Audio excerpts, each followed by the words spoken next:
Good morning, and so glad you could join us today in Hebrews chapter 9 today. We are moving on through the book of Hebrews. We're going to be talking some more about the temple down on earth, the tabernacle and temple, and what they symbolized, what you and I are supposed to get from what happened in the Old Testament. It was supposed to point to something very clear, that there was no way to enter into the holy God's presence. At least in the Old Testament, it was not yet revealed. Today we have the answer, and in this passage in Hebrews, we're going to see the answer revealed to us, and we want to pay good close attention. Before we begin, if you haven't already taken some time to pray, please do pause the video and have that time of confession and prayer with the Lord. All right, folks, we are picking up in Hebrews chapter 9. Let's read through this passage, verse 1. Now the first covenant, speaking about the Old Testament and the law that Moses received, now the first covenant also had regulations for ministry and an earthly sanctuary. So not just a priesthood, but also regulations for ministry and the sanctuary. For a tabernacle was set up, and in the first room, so the outer room, right, which is called the holy place, were the lampstand, the table, and the presentation loaves. Behind the second curtain, the inner, right, was a tent called the most holy place. And it had the gold altar of incense and the altar and the Ark of the Covenant, covered with gold on all sides, in which was a gold jar. So inside the Ark of the Covenant, right, was a gold jar containing the manna, Aaron's staff that budded, and the tablets of the covenant. The cherubim of glory, so on the top of the ark, the cherubim of glory were above the ark, overshadowing the mercy seat. It is not possible to speak about these things in detail right now. So giving us the layout of what was going on in the holy place, which is the outer room inside the temple or inside the tabernacle, right? The main tent, and then you got the outer room, and then you have the Holy of Holies inner room, right? So he doesn't want to go into depth, but you're familiar with the ark, with the tabernacle or the temple probably, or you can just Google a picture of it and you can kind of see the walkthrough of that, but it was just described there. Verse 6, with these things prepared like this, the priests enter, multiple priests, enter the first room repeatedly, performing their ministry. They keep the lampstand going, they keep replacing the bread, they offer incense as well. But the high priest alone enters the second room, and he does this only once a year and never without blood. He takes the sacrifice, which he offers for himself and for the sins of the people that had committed it in ignorance. The Holy Spirit was making it clear that the way into the most holy place had not yet been disclosed, while the first tabernacle was still standing. This is a symbol for the present time, during which gifts and sacrifices are offered that cannot perfect the worshiper's conscience. They are physical regulations and only deal with food, drink, and various washings imposed until the time of the new world. The new order. I want to say new world order. No, this is the new order, which is Jesus' order. So Jesus' order, priesthood, but also his new government, his new covenant or contract with us. So we see that there were the regulations. There was the earthly temple or tabernacle, which there isn't anymore. It has been destroyed. There's just the base of it. The Wailing Wall is just the foundation stones of the of the temple in Jesus' day. Now, we're not supposed to look at this and say, well, then the temple or the tabernacle was kind of was just fake. It was a joke. It wasn't real. They didn't really need to take it seriously. They just need to pray. And there's a lot of anti-religious movements out there, a lot of anti-religious folks who just want to take all of religion and just throw it out the window. But we see here clearly that the temple and the tabernacle had a very important role to play, which was to point us to Christ. This isn't to denigrate religious ceremony. This isn't to denigrate or talk down about that at all. What it's saying is that it was pointing to, and it had its place and its purpose. And it doesn't necessarily throw everything out. Now, it does talk about food regulations, drink various washings until we come to Jesus' new order. So it doesn't necessarily say that we shouldn't have this awe and this respect. If I don't know what kind of churches you guys go to or your tradition is. Some churches are very there's an altar in the front and it's got candles and stuff on it, and it's only the priest goes up there, or only the leader of your congregation goes up there. Other churches, it's just a carpeted, raised area, and kids go running around on top of it. And you got this two kinds of churches out there. I come from a church which is a little more on the kids running around on top of the carpeted front of the room. But that's not to say that we should not have a strong respect and not for a place, but for God Himself. So these symbols that we had were to be taken seriously. They were real, but they were a shadow and a symbol of what was to come, and a shadow and a symbol of what was actually transpiring up in heaven.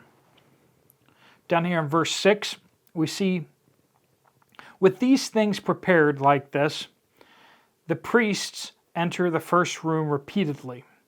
So they go in and out, they're trimming the lampstand, they're going and changing the bread, they're offering incense and prayers before the veil, right? The veil that was torn by Jesus when He was resurrected. And so no one enters into the second room except for one person. So only priests can go into that room, and then only one person once a year and with a sacrifice can enter into the Holy of Holies. It was not something that he could choose to do. The king, when there's an army about to invade the city, could not say to the high priest, hey, we're in trouble, you need to go into the Holy of Holies and talk to God for us. He couldn't do that. Only on the Day of Atonement could he, I believe it's the Day of Atonement, only one day a year, on a preset day, he went in to go do this specific ritual. He was not there to converse or have a chat with God. He did the ritual and he got out. Okay? And with this, even the priests that go into the outer holy place, not the Holy of Holies, but the holy place, the priests that go in there, that was a very serious thing, right? Not many were chosen, and they had rotations, and at certain points, they took it very seriously. And John the Baptist's father, right? It was his turn to go in to the holy place, and that's where he was struck mute and heard from God that he was to have a son, and he was to name him John, right? And so this is a very serious place. But the big point you're supposed to take away from this is that, as it says, the Holy Spirit was making it clear, completely clear. You're supposed to get this very clearly, that the most holy place, the Holy of Holies, the way into it has not yet been disclosed. That the way that the high priest was going in, that's not the main door. That's the maintenance door. Okay? How is everyone supposed to get access to God? It has not yet been revealed in the Old Testament. But now it has been revealed, right? And that way is Jesus. Jesus opened a new door going in the side that not only could the high priest go into, not only could the priests go into, not only could the Jews go into, but men, women, every nationality could go into the presence of God. The world was waiting for this revelation to be made to us, and we all have that now. We have this awesome privilege to go into the Holy of Holies, but we should not treat it lightly. We should not treat it any less serious than when the high priest went into the Holy of Holies. When we get down on our knees, when we realize the Holy Spirit lives and dwells within us, we should have that same respect and awe that the high priest did. The high priest, when he would go in there, they would tie a rope around his foot, put some bells on him, because if he stopped moving, they had to pull him out. If God struck him dead, they had to pull the body out. How's that for respect? How's that for being careful and realizing, hey, I could be wrong here and God could get upset with me? So too often we now hear people like, oh no, I'm good. Me and my buddy upstairs, we're good. We kind of have this thing going. Friend, before you go into prayer, before you go into God's presence, how about you tie a rope around your foot, lead it out of your prayer closet or where you're going to pray, so that if God strikes you dead because you do something you shouldn't or say something you shouldn't, that someone can pull your body out. I'm not saying that God is doing that, but you see what happens in the New Testament with Ananias and Sapphira in the book of Acts. They lie to the Holy Spirit, and God takes them out. Paul is later saying that a whole bunch of you have died because you keep abusing the church. You keep abusing the love feast, and you're shaming your fellow brothers and sisters in Christ. Might we say that maybe not too far of a stretch to say that those who gossip and cause disunity, maybe they might die prematurely because God judges them? I'm not saying we should ever point a finger and say, this is why that's happening, but we should be open to the possibility that God, being the holy and just God, should be taken seriously. So when you enter into prayer, as we're about to do, let us make sure that we enter in with reverence and respect. Not fear that paralyzes, but fear that moves us to take right actions and right steps. Repentance is about turning away from sin and turning back to God. You can't just walk into the presence of God and do your own thing. That's not who God is. He has never tolerated that, and He never will. We enter into the presence of God based upon Jesus' righteousness. Let us treat God with great respect and reverence. All right, folks, let me pray a prayer of blessing over you as we enter into God's presence. Lord God, we pray that you would indeed bless us, that we would be controlled by your Holy Spirit. For Lord, you know how fully capable we are of messing everything up. We have fallen and stumbled in so many ways.